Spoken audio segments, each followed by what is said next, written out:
Welcome back, everybody, to another episode of PLPTalks, where we have interesting conversations with people that we know in the bike industry.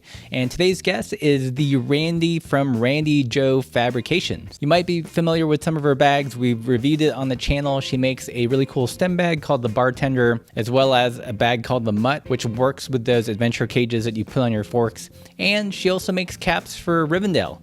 So you might be wearing one of her products on your head as we speak. But one thing you probably didn't know is that she makes all these things from the small town of Elkton, Oregon. We're talking tiny here, like less than 200 people. In this episode, we talk about how her business has changed over the years and how a company like hers, which is based in a small town, has developed such a wide reach in the bike industry. She's made products for Rivendell, for Paul. Randi was fun to interview, and I think you guys will enjoy this episode.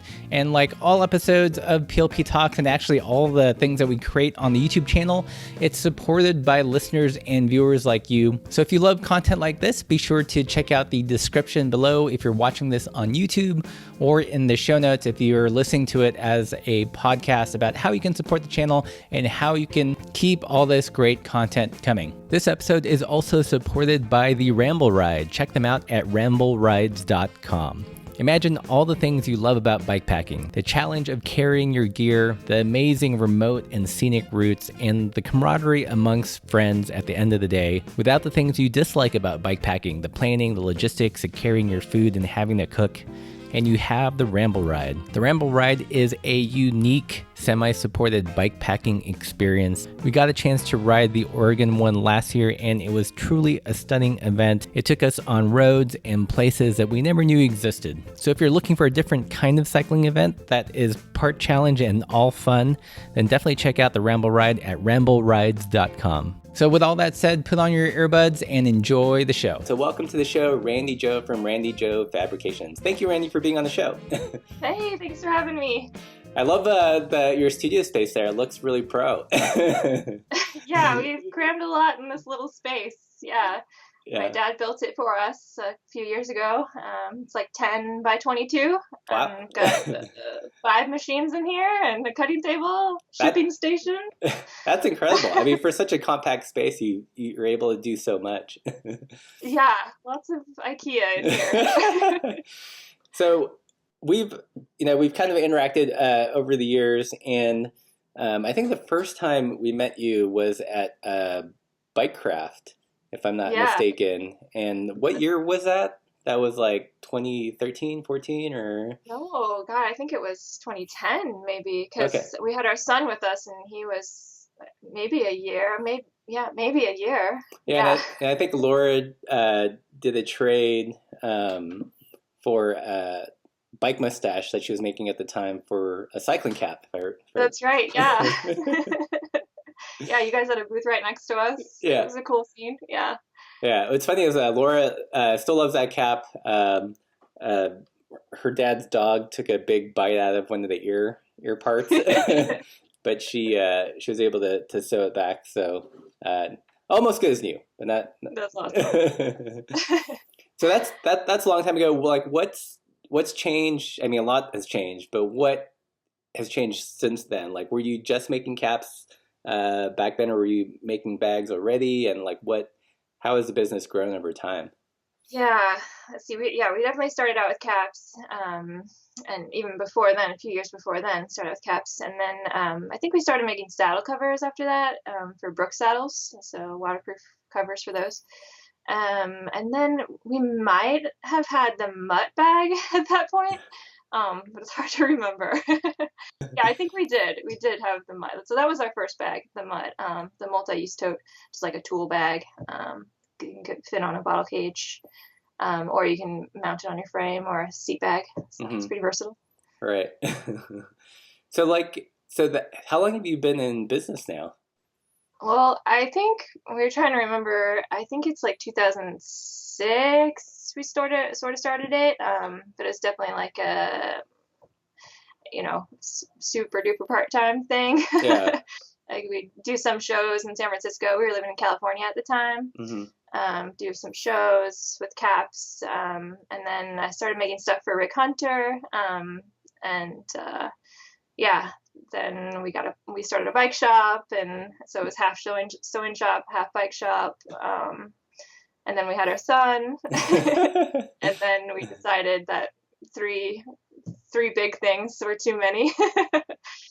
So we had to eliminate one, and it wasn't going to be our son. Yeah. So, Where was that bike shop?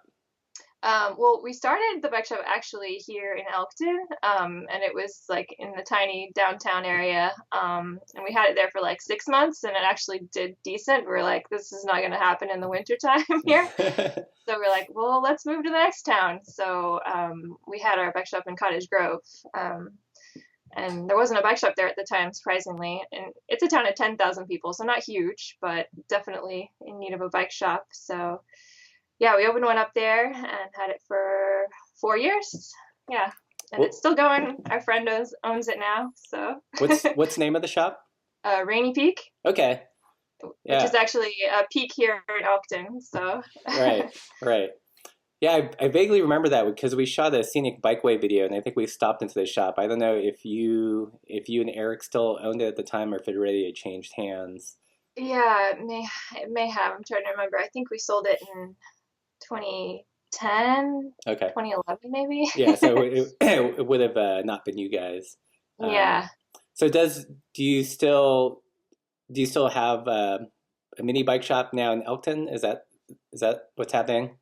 Yeah, when we moved down here, we rent a place from a family friend, and it's a great piece of property. It's got 15 acres, and there's a few different outbuildings out here, and one of them was an old granary, and so my dad and Eric retrofitted it and turned it into a bike shop. So really more like hobby / community service. Yeah. Yeah. Does it have regular hours, or is it kind of a by appointment only? Well, yeah, we used to be like Friday. We had this huge sign on the side of the barn, it's like Friday, Saturday, or by appointment. And we've since like painted over the Friday, Saturday. It just says by appointment, and there's no phone number on it, so people are just like, what? Nice. But people know. We have a sign at the front of our driveway with a number, so low key. But all the locals are like, oh yeah, just take it to Eric, he'll fix it. Nice. So let's talk a little bit about the town of Elkton, because I think that's what's really unique to your story. Is Elkton is not a large place. I mean, how many people live there? In the city limits, there's only 180. So, and we're not in the city limits. So, like the surrounding area, I'd say there's like probably 1,000 people, maybe, but that's a pretty big area. So yeah, super tiny. Mm-hmm. So you grew up in Elkton originally, right? Yeah, I grew up here. I'm 5th generation here, so long family history here. Yeah. So what brought you back? Yeah, I mean, I kind of knew I'd always wanted to move back here. I didn't think it would be this soon. I thought maybe like, oh, maybe I'll retire here. But we had our son, and it's just so busy, and like having family close by was really important to us. And then the lifestyle down here, like having our son grow up here, just seemed ideal. So yeah, we ended up moving back here after we had our son, sooner than I thought, but it's been great. It's perfect. Cool. Yeah, one thing that's I think is fascinating is like you produce from like a small town, but you've been able to make relationships with other people in the bike industry. I think you were making or are still making caps for Rivendell. Yeah. So how did that come about? You know, I wish I could really remember. I know that we met Grant at a bike show, Grant and Mark. We did a bike show in California. I can't think of the name right now. But they were there too. They had a booth there, and Mark was like, we should carry these. And so I was like, yeah, you should. That'd be amazing. Be a dream come true. We're like big Rivendell readers back in the day in college, and just obsessed with that style and kind of how we got into it. And so, yeah, it was crazy to get to work for them, and we still get to work for them and stop by every once in a while. So it's pretty cool. Is that how did you start doing stuff for Paul? That's very, very, very recent. Okay. First batch, yeah. I think Eric's family lives in California, so we're always going back and forth through there, and we always go through Chico, and always been obsessed with Paul's stuff. So we're just like super fanboys. And so Eric stopped in, and I think he got a tour, and he's like, can we do anything for you? And Yeah. so we just sent samples, and then Paul wore a cap, and he's like, "This is the best cap I've ever had." We're like, "What? That's amazing!" So yeah, put an order in. So yeah, I think they're going to be in their web store soon. Awesome. Cool. Yeah, I think another one of the interesting connections is you guys in SimWorks, and you guys have Japanese distribution. Yeah, so wild. So how did that come about? Well, yeah, I think it's through Rick Hunter, really. Okay. Because he had a relationship with them, and then I think he told them about us somehow, or we were down there. He had some of our gear, and so yeah, Shinya, who is like the godfather out there. Yeah, he ended up stopping by. One of the first times they stopped by, like I had just given birth to our daughter, Ko, and she's like 2 weeks old, and so Shinya and 3 other people show up to our house, and it's like 9 o'clock at night. I've got this newborn baby, and then it was like paparazzi. They're like taking photos of everything, and I'm just like, oh my god, I just gave birth. Yeah. But no, it's been great, and they're so awesome, and they come and stay with us, which is super cool. Mm-hmm. Take them on rides, and yeah, they've been such a great company to work for. Yeah, yeah. Does it surprise you at all to be based out of such a small town, but have like a pretty amazing reach for such a, I don't know, for being based in a small town? Yeah, it's so wild. Thank God for the internet. I mean, yeah, there's no way I could be doing this, and without the internet, without the website. Mm-hmm. I mean, yeah, certainly like the bike world, the bike family is pretty tight. So once you get in, I feel like everyone, knows who you are. But yeah, it's been amazing and a dream come true. I mean, I've always wanted like, to have a home studio, and work from home, and like do my own art. And yeah, I'm doing it. Yeah, dream. Nice. Cool. Like of all the products you make, like what do you like personally enjoy making the most, and like what sells the most? I mean, are they the same thing, or are they different things? Yeah, they're kind of different things. Yeah. Even though I've made like thousands and thousands of caps, I still like really like to make caps, I think. But the pocket tender right now is the hot item. Well, so yeah, I've been making so many of those. Yeah. So many. So the pocket tender. Pocket tender, can you describe it for people that are listening to? Yeah, it's a bar bag, stem mounted bag. We started out with the bartender, which is just the regular bar bag, and then we more recently added a exterior pocket with a draw cord, so just more storage space. So that's been more popular. Yeah. But bartender's still going strong. Yeah. Classic. The saddle covers are fun to make too. They're just like a pretty quick make, but they just turn out so nice. They just look so cool. I don't know. Love those ones. Yeah, I love them all. Is there any product that you hope to make in the future that you guys are still working in but hasn't, seen the light of the internet yet? Yeah, we've been working on a camera bag for a long time. Like 4 years.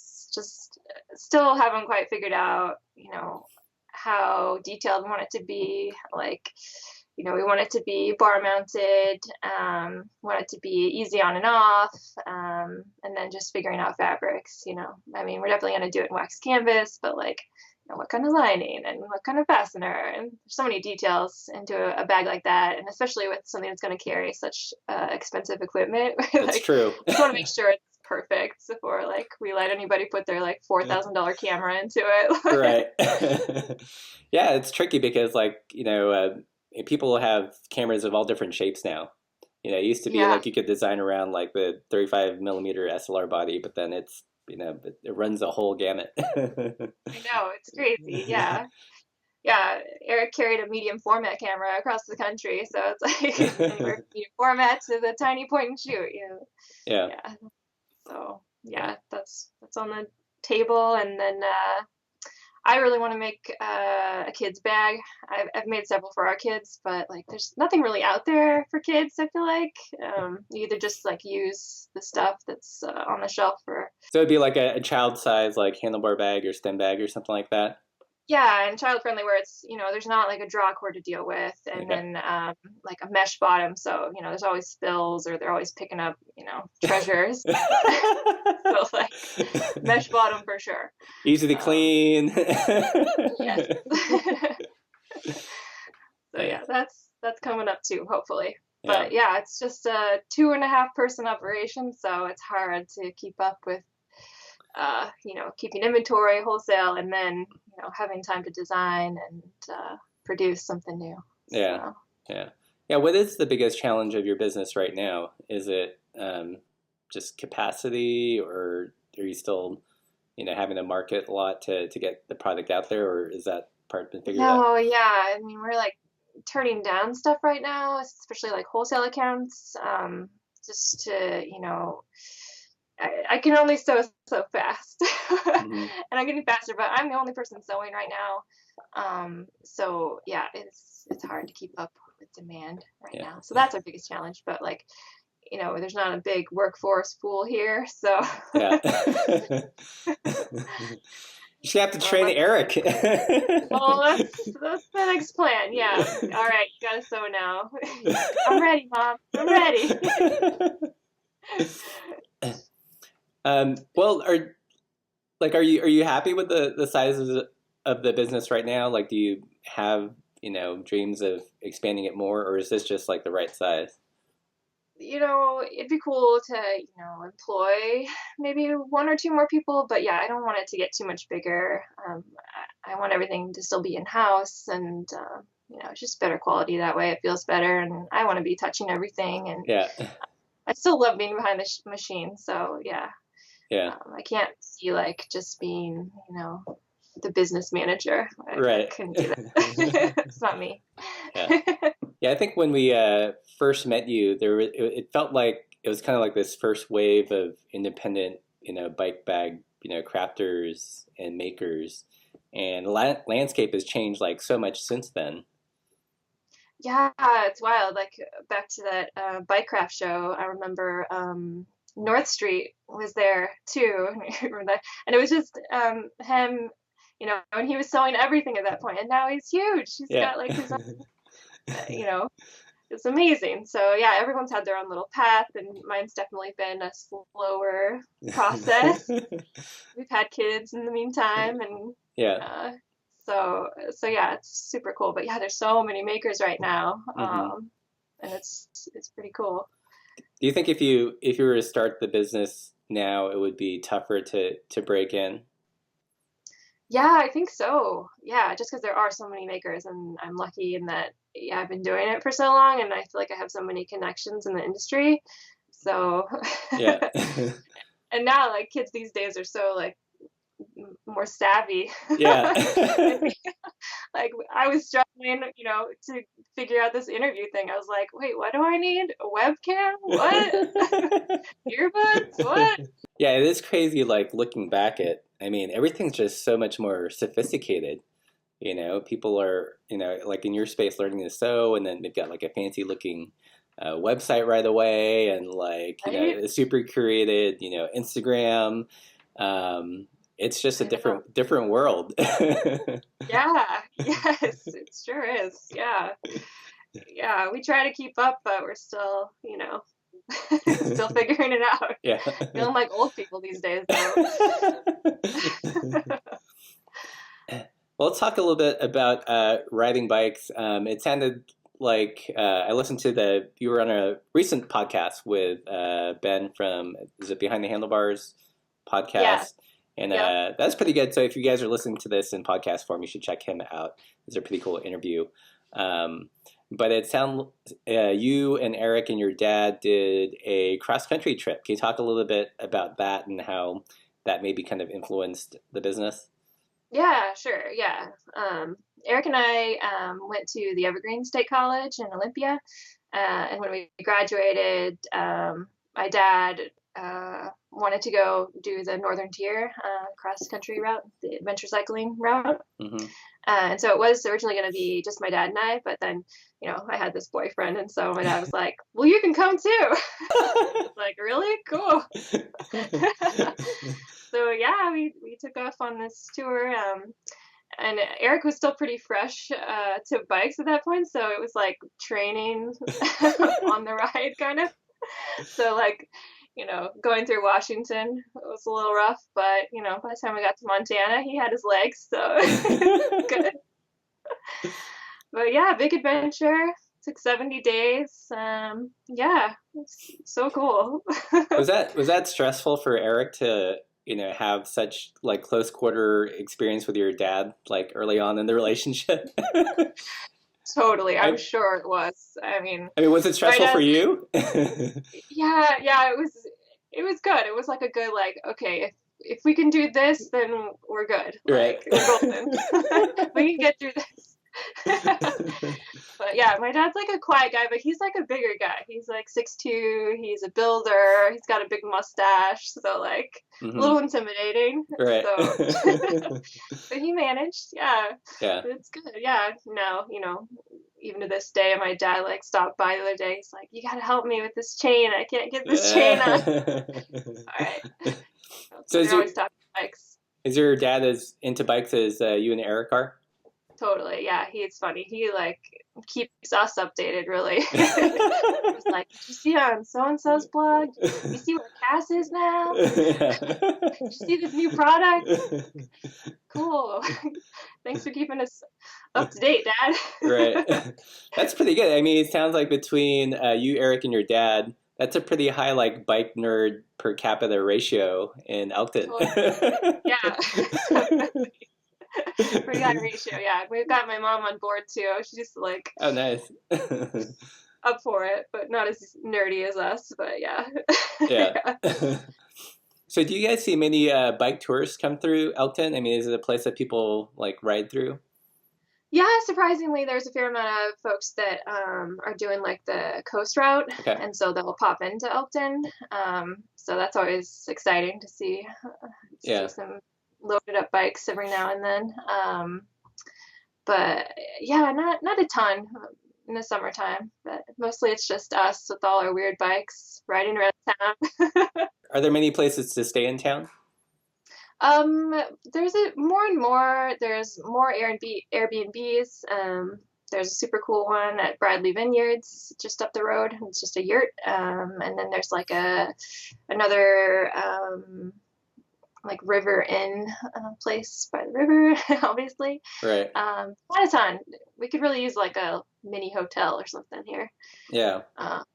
Would there be like enough riding? Like, let's say someone came out from Portland for a long weekend. Like, would there be enough like types of bike rides to kind of occupy them? Yeah, for sure. It'd probably help like if you wanted to do anything off road to have a local guide, because there's just a ton of like logging roads that are great, but like you could get lost real easy. Yeah. But actually recently there was a few families that came down from Portland and crashed in our yard and did a ride from here to Loon Lake, and it was all on paved back roads. Super awesome. It's like 30 miles one way. So cool. Yeah, there's several little rides around here. Was that Bob from Bantam? Yes. Okay, Bob, we know Bob. Which is funny story about Bob. We actually met Bob on that cross country trip. We just randomly ran into him, and he rode with us for a few weeks. So, oh, really? Yeah. Wow. Yeah, hilarious. Yeah. He was on tour as well, or did you run into him in Philly? No, he was on tour as well. Yeah. Wow. Yeah. Yeah, on our big cross country trip back in like 2009, we rode through Philly and stayed with Bob for a couple days, and that's how we first met him. So it's so funny. So weird. Yeah, when we were living in Portland, we always looked at Elkton as a like potential place to base camp and do routes. We never got a chance to do it, but it seemed really ideal. in that, small, it was cute. There was fishing close by, and it looked like there was good access to like off pavement riding. So yeah, definitely. Yeah, yeah. There's a lot of different routes, especially, if you can find a local and tell you the cool routes. But yeah, yeah, I think there's so much potential here, and we're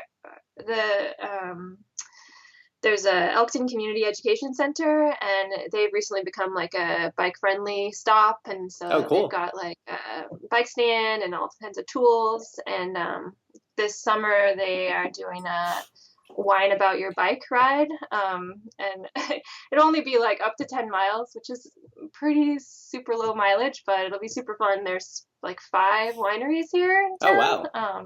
So yeah, it's just a good opportunity to mix the two and have people explore the area. It's pretty special. We're right on the river, and yeah, it's beautiful here.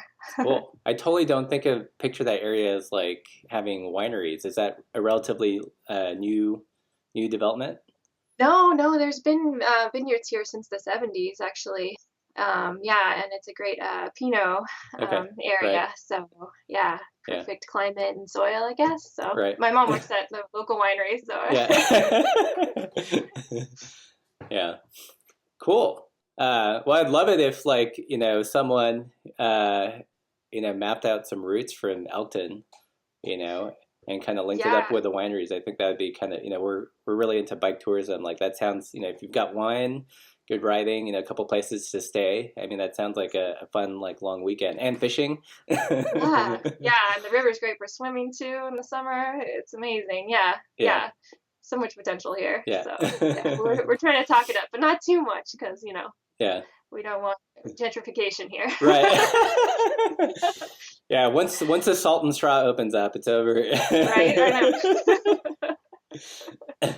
So what do your family has lived there for a while, so they're probably used to seeing you guys on bikes. What's the general feel of bikes? Is it just like a weird kooky thing, or are people into it in town?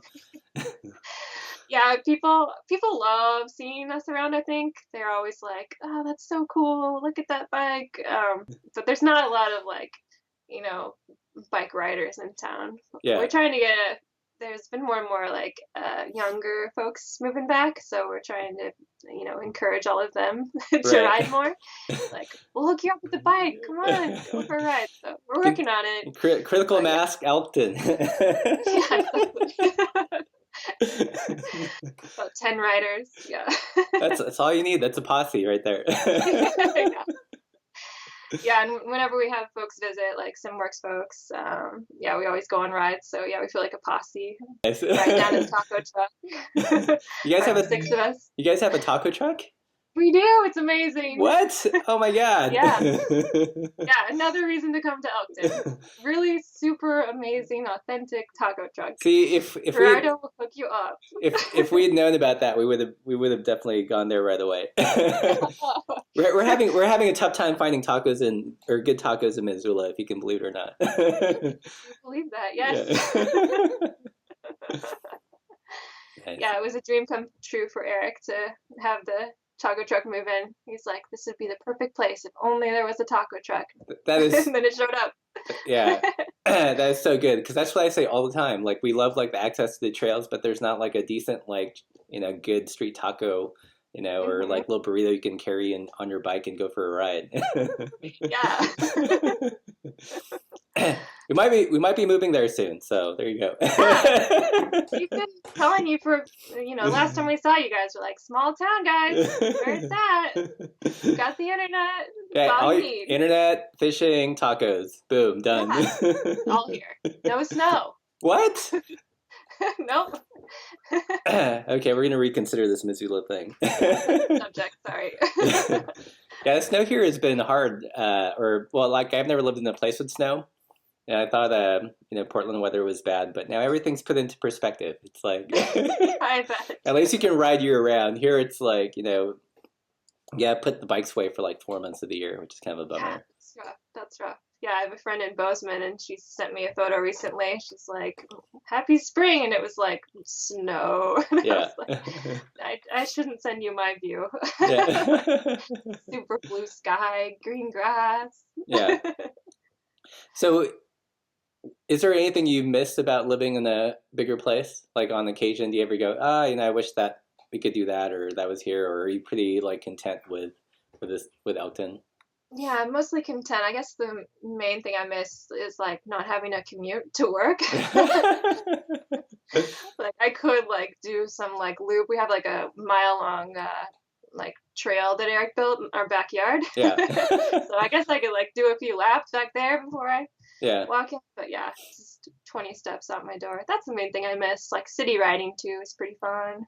Hmm. Miss that, but we try to like bring our bikes up to Eugene every now and then and ride around there, try to feel like city folk again. Yeah. For the most part, yeah, everything's great here. Yeah. Yeah. Cool. Yeah, like we're adjusting to living in Missoula because I mean it's a good sized city for for Montana, but it's just small enough or smaller than other places we've lived. That's like there's you can't get everything right away. Amazon Right. Prime takes a day longer here. Right. Yeah. Yeah, it's definitely 2 day here. For sure. Yeah, that's true. Like, we have to drive 45 minutes to get to groceries, so Yeah. we're doing a lot of driving here. Yeah. So that is a little bit of a downfall. Yeah. But yeah, trade-offs. How do you deal with shipping with the business? Do you have to drive into town or to another town to ship stuff off, or does your post No, office have yeah, capacity? luckily we still have a post office here. I know years back there was like, rumor they might have to shut it down, but I think we might be helping keep the post office open. Right. Postmaster Rita's like, "Oh, so happy to see all your packages. Keep them coming." Nice. Okay. Yeah. Yeah, and it used to be that they didn't even have a meter there, so it's all like stamps. Oh wow. Yeah. Luckily, now we print everything here, so she doesn't even have to do any work. But Yeah.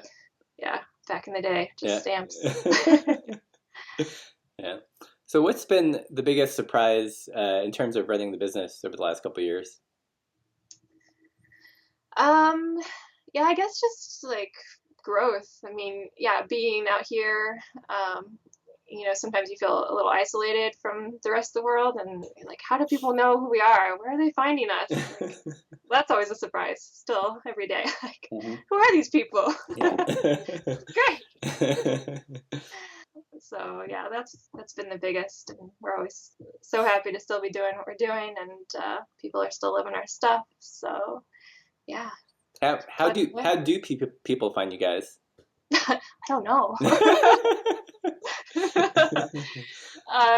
Yeah, Instagram. Yeah. Word of mouth. Yeah. Do you have any sense of why people are attracted to your products? Yeah, I think quality and simplicity. I think, yeah, just super functional, handsome looking stuff. Yeah. And yeah, it's really important for us to, appreciate all our customers. So, everyone gets a handwritten note.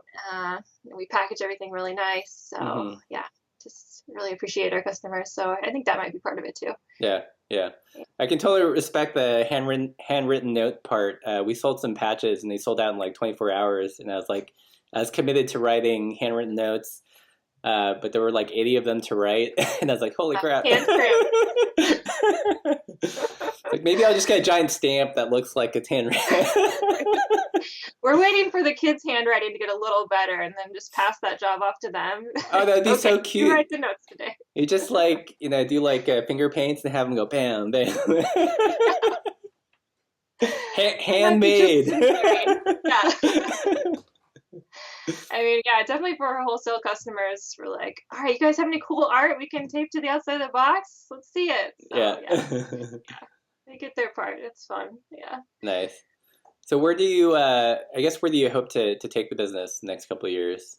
Is it just to maintain or any more growth, or what are you thinking? Yeah, we're hoping to grow a little bit. We have a part-time gal right now that works for us, and so we're hoping, to have her go a little more, come in a little more often, and then get Eric on the machines. Will help relieve some of my workload. Yeah. But yeah, we like to grow, but right now it's like, we can't get too many more people in here either. So Right. Yeah. so Set up working on tents outside. streamlining stuff. Yeah. Yeah. So it sounds like you and Eric were pretty into the Rivendell stuff. Like how did you first discover Rivendell? Yeah, we were in college, and I think maybe I had gotten a reader. My dad may have been subscribing to them actually at that point, but I may have gotten them from a friend. But yeah, just obsessed with the readers. And then I had a group of friends who were bike mechanics or just into bikes. So yeah, back in college. Yeah. So 2000 through 2004. What is it about I guess the Rivendell brand that spoke to you? Yeah, just it's not racing, just casual riding and natural fibers, like super into wool. I've always been obsessed with fabrics, and never been satisfied with anything polyester. Try to stay as far away as possible from it.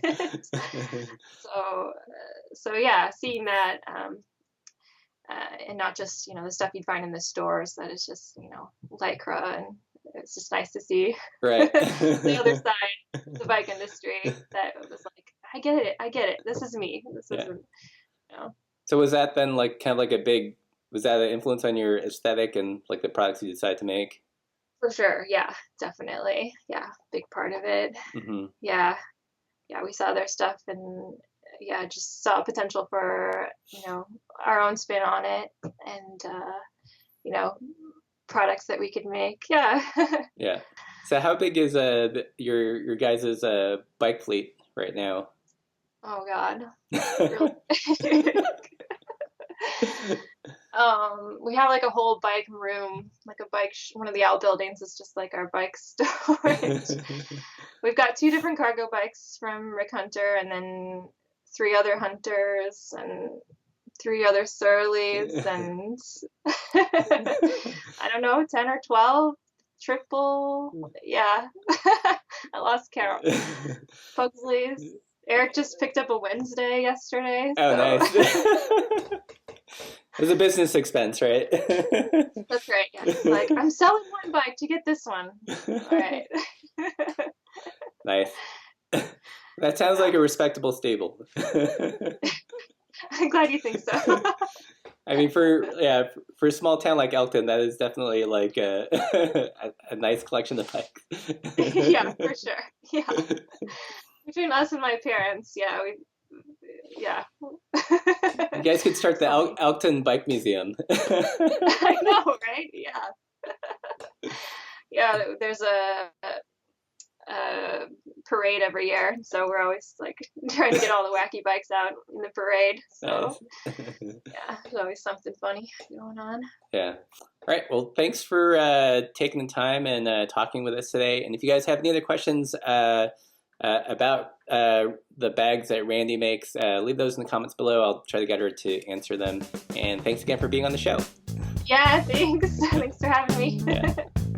So thanks again for listening to the show. And if you guys could do me one small favor, even if you can't contribute financially, that's fine. But if you discovered the show via iTunes, go to your podcasting app, rate it, review it, help the show get discovered so we can increase the reach and share the bike you love. And until next time, keep the supple side down.